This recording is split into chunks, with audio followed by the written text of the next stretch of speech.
What's up, guys? Welcome back to the channel. I know it's been about a month since I posted my last video, but we're back with another yes or no video. So today's gun is obviously, as you can see in my hand, the Uzi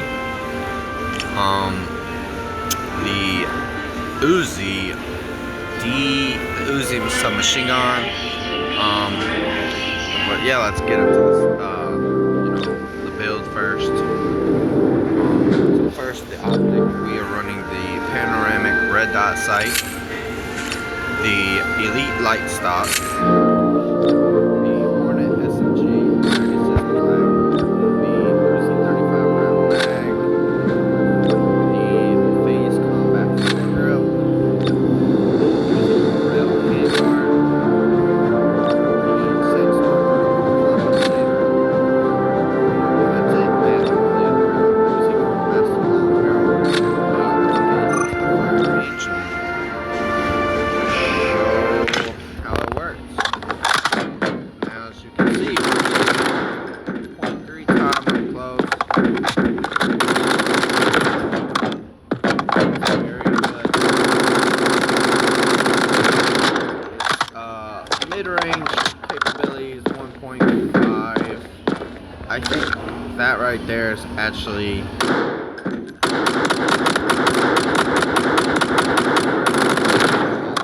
bad aim. This gun shreds.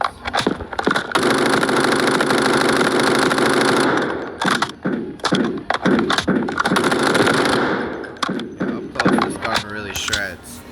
So,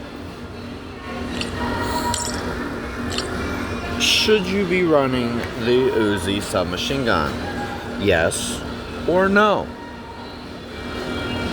Yes, but only if you plan on sticking to close engagements, as I don't recommend you shooting anywhere from mid to long because the gun's its recoil will kick in. Up close, you can just slightly hold down on your analog, hold the button, and keep it in check. But after you get to mid to long range, it's gonna become really a problem. So unless you burst it, which is gonna take at least 3 seconds to kill. But yeah, it's a really good gun. Unlike the COD mobile version of this gun, it's actually balanced.